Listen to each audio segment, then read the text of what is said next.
Ce mercredi 22 mars, dans C'est à vous sur France 5, Anne-Elisabeth Lemoine a reçu Dominique Tapie pour la sortie de son livre Bernard, la fureur de vivre.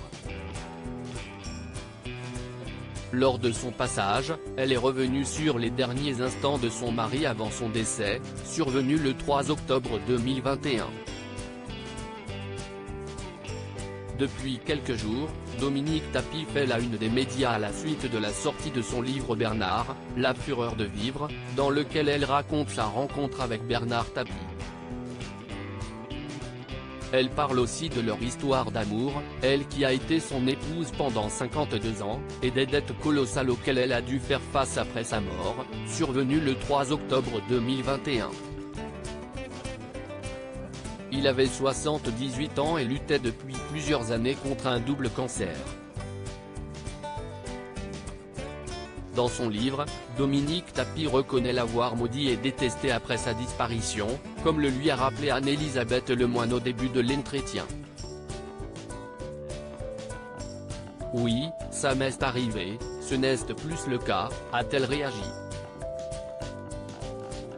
Et de préciser, quand je me suis retrouvé dans une situation plus que difficile, précaire, qu'il fallait que je quitte mon domicile conjugal après 35 ans et que je n'avais plus de ressources du tout, je n'ai pas compris. Cette surprenante demande que Bernard Tapie lui a faite avant de mourir après sa mort, elle s'est retrouvée dans un gouffre financier, au point même de ne pas pouvoir payer la pierre tombale de son mari. A-t-elle pensé au pire? Oui, ça m'est arrivé, parce que je ne voyais pas comment m'en sortir, c'était un rouleau décompresseur et je ne savais pas comment faire, a-t-elle répondu. Heureusement, elle a pu compter sur le soutien d'amis de son mari, à commencer par Jean-Louis Borloo qui l'a logé. Dans son livre, Dominique Tapie fait aussi savoir que Bernard Tapie lui a demandé de partir avec lui. Que lui a-t-elle dit? Je lui dis que je suis désolée, mais je ne suis pas prête à partir, a-t-elle fait savoir. J'aurais voulu le prendre dans mes bras.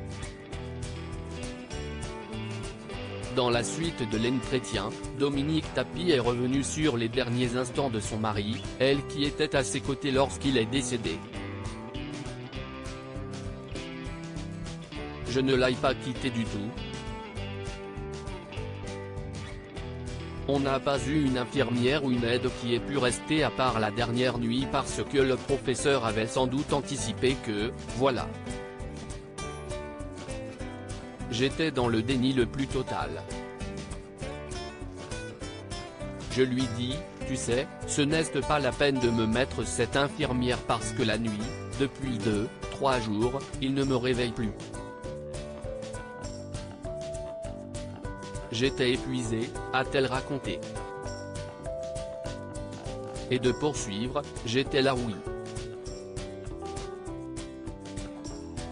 Malheureusement, je n'étais pas là, enfin j'étais là, mais j'étais endormi, tellement fatigué, je n'ai pas eu son dernier souffle, j'aurais voulu le prendre dans mes bras, mais il est parti comme ça.